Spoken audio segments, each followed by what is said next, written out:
Buenos días todo el mundo de España.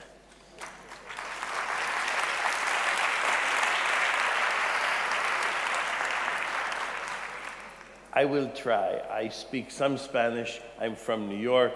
I speak mostly Puerto Riqueño. But I'm going to talk to you in English because we have such good translators. Let me find my clicker. If you like what I say and you want to get the slides, you can send me an email. So the best way is to write down my email and you will find it. I want to begin by saying thank you. Thank you for setting up this wonderful meeting. Thank you to those who are here. Thank you to any of you who are watching from outside this hall. Thank you to Nieves. I agree with everything that she just said, so given that, I can go. And thank you to Senor Segovia for really creating what you did in this wonderful classroom and for setting up, bringing us to this place where we can have these kinds of discussions. We've just come back after the holidays. I hope you all had a good holiday. The question is, did your kids? And the machines have changed. They've gotten a little smaller since this picture was taken, but the idea is the same. The idea is that what appeals to us as adults is not always the same thing that appeals to our children and to young people, and we need to take that into account. I believe in having guiding questions, and we heard a bunch of questions, very interesting questions from Nieves, like how do we get more freedom in our education, which I think is huge. I'm going to talk about how we can get our students more engaged in their learning. What's the role of the teacher in the 21st century classroom? What's the role of technology in the 21st century learning? But before we can begin to transform education, if that's our goal, we need to ask why. What's the goal? Where do we want to get? What are we doing? And are we getting to our goals? That's really the fundamental question that we want to ask. Unfortunately, as Nieves alluded to, education typically starts with adults' goals. We say we do what we think is good or best for our kids, but what we really mean is what's good or best for us.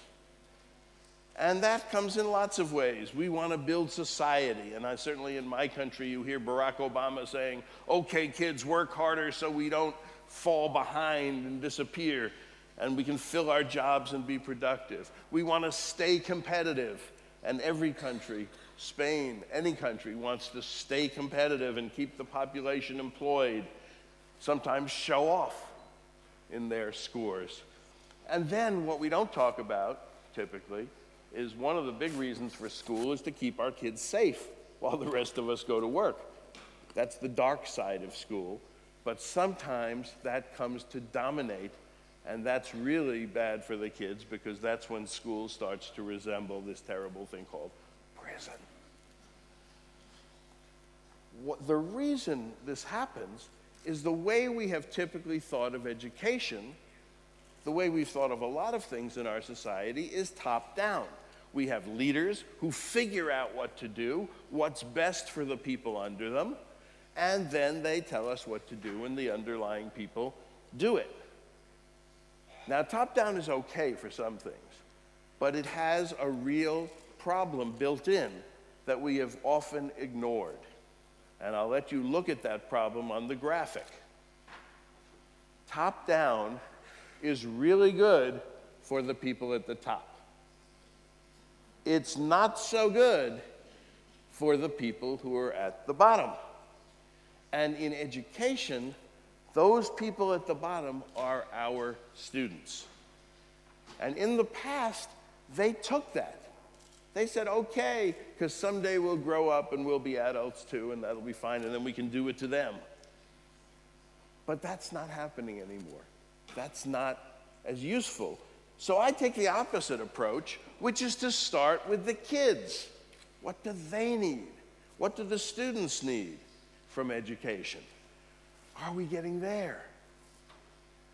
I call that bottoms up.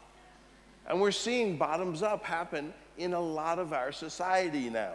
We're seeing it in politics with bloggers. We're seeing it even in the military. If you truly want to educate students today, I believe you can't do education to them. You have to do it with them. And our job, of course, is to balance the top down with the bottoms up. And if anybody is in any kind of an administrative position, all the way down to the teacher being the administrator of a classroom, that's what they need to do. Let me talk a second here about education and jobs. When I grew up and went to school, which was, oh my God, about 50 years ago. Yeah, I'm old. Things were pretty imbalanced. We had school, and we had that little percentage at the top, the elite, and we had a group in the middle, and we had a group at the bottom, and we had jobs for those people. And the elite people went and became our doctors and lawyers and ministers and did the top jobs, and the middle people went and did jobs in factories and in other kinds of places, and they knew what they were going to get, and the bottom people had jobs, and we were pretty much set up in sync. There were jobs for all the people who went through school, and we made school do that. Now, turns out, I'm not particularly concerned, and I'm going to just state this in general, with that group at the top, the elite. They do fine. Our top 10%, 15%, we can do better, we will do better, but those people generally don't have a problem. And often we over-focus on them because they're our kids. They're our kids. We're already in that group, many of us, most of us probably, so that's who we see. But I'm concerned about the other group of people under that. Why? Because it turns out school has changed all over the place. Certainly in the US, we have twice as many kids going to college. We have the group in the middle